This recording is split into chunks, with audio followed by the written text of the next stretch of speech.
Get to the really talented speakers up here, our student speakers. So first off is your class valedictorian, Miss Sabrina Chen.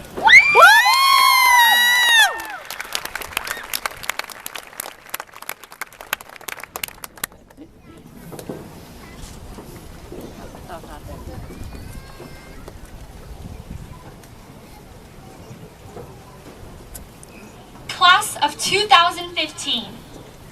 Each of us has a story to tell, and with every second we see our lives unfold into a growing book.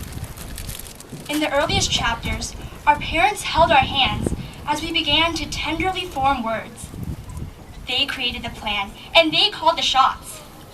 School, soccer, dragon tales, and off to bed by 8:30. As we grew older, we fought to become independent, to be the sole authors of our own stories. Still very much influenced by our parents, we struggled to fit in with the oxygel pencils and juicy jackets that define middle school.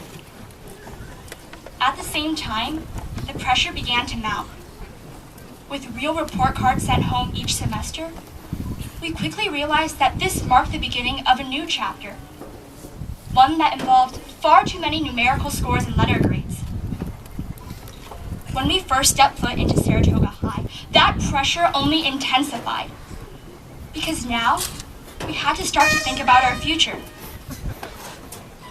I'm sure you all remember the rallies we missed, just for that extra 30 minutes of physics study time. What about the football games we skipped, because SATs always took priority? In a time that was supposed to be spent igniting sparks, many of us simply let the wax melt to fit a predestined mold, waiting for the wick to burn out. If our story already had an ending, we thought, it didn't matter if we had to edit out the fun parts. All we had to do was reach a conclusion. Fortunately, even as we endeavored to follow that sacred blueprint, there were people who fought to remind us that it was okay to stray. Remember Ms. Hersman, who gave us the courage to jump on our desks and recite a John Edwards sermon in a British accent? There are also people who urged us to take that much-needed break, like Mrs. Nakamatsu, who facilitated a moment of meditation before every big chemistry exam, or Mr. Torrance, who took us on a downtown walking tour the week of final exams. And there were people who pushed me to skip over all the small disappointments and the parts of my story I couldn't control. I'll always appreciate my counselors who restored confidence after the most trivial of failures, and my friends who reassured me that crimson red doesn't look good on me anyway. Most of all, I was inspired by these students sitting before you. Through journalism, I was lucky enough to uncover and retell, living vicariously through each of their stories. The pair of cousins willing to get up at 5:15 a.m. every morning for an early morning seminar.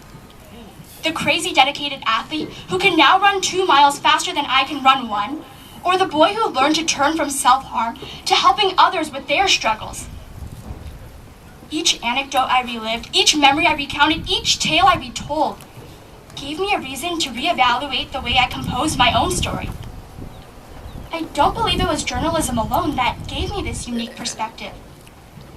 Anyone who looked hard at their fellow peer, looked beyond the Facebook profile, they would have noticed what I saw.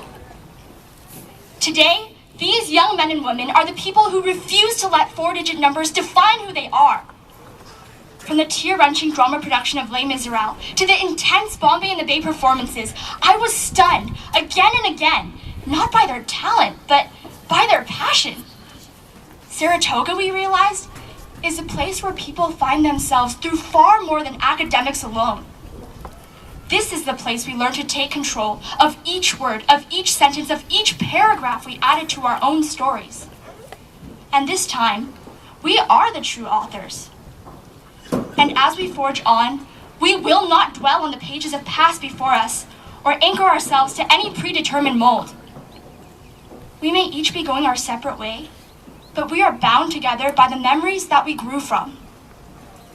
Let's start on a clean sheet of paper, pick up our pens, take a deep breath. We are ready to write the next chapters of our lives. Thank you.